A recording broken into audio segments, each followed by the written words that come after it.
Before we get started, make sure to subscribe to my channel for more real-life stories that will stay with you. Her suitcase was already by the door when I walked in, a bright turquoise one, the same color she always chose for vacations. She paced the living room, phone in hand, her voice light, effortless. When she noticed me, she offered a smile, but it didn't reach her eyes.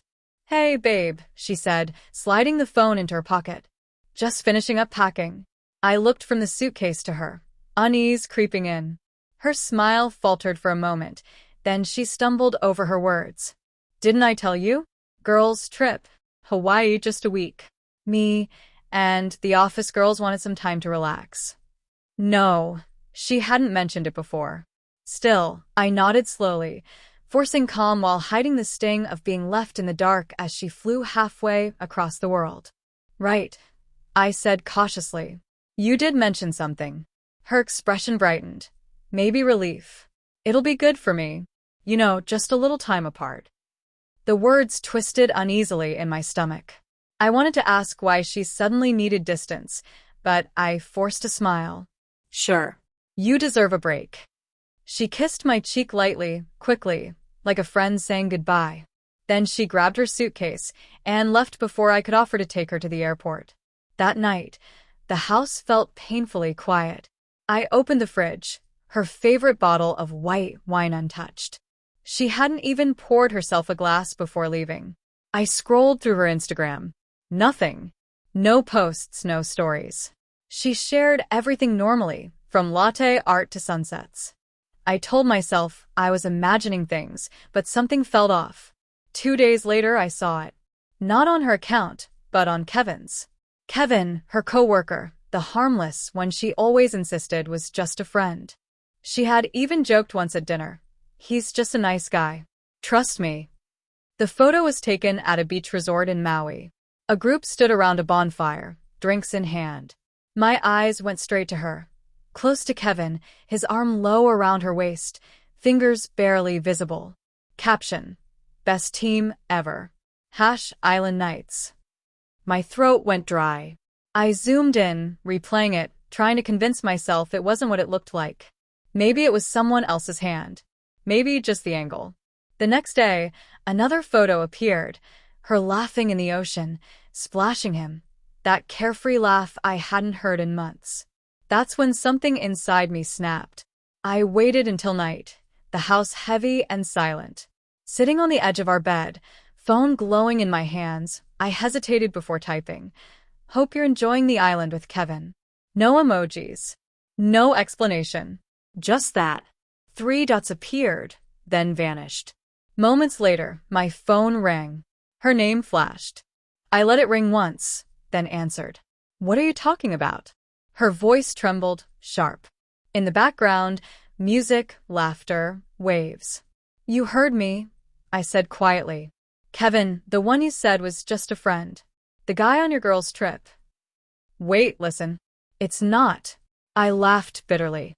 "Not what it looks like. Rachel, I've seen the photos. You didn't even hide it." She went silent.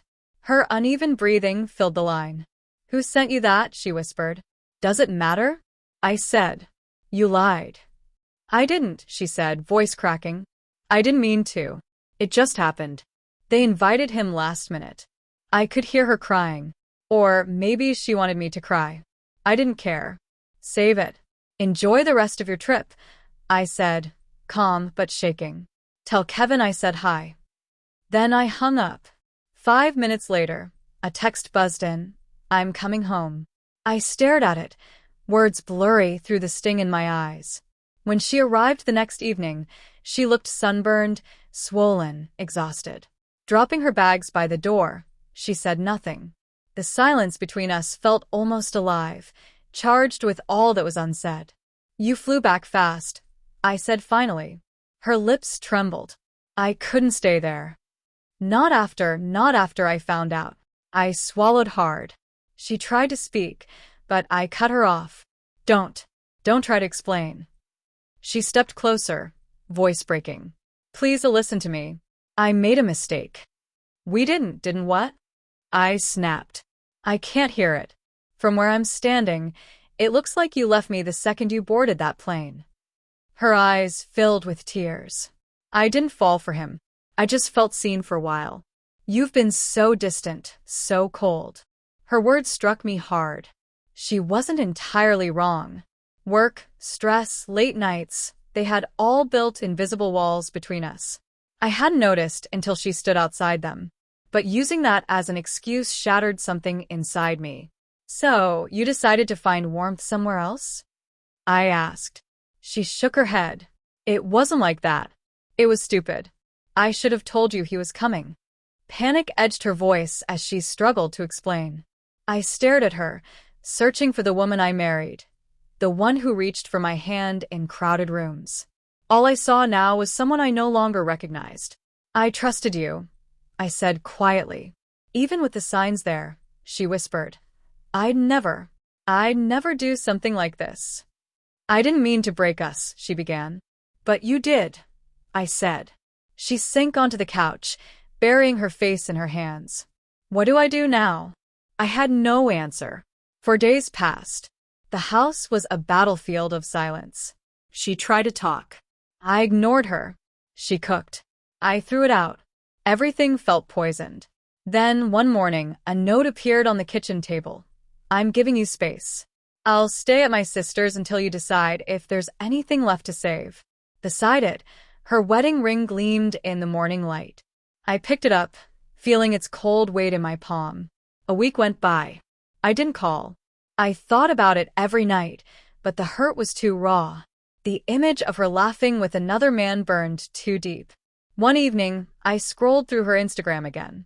A new post, sunset, captioned simply, "Some mistakes can't be undone, but they teach you what love really means." I stared at it, wanting to feel anger, but all I felt was exhaustion. Betrayal doesn't end with the truth. It lingers, quiet and sharp, long after the shouting stops.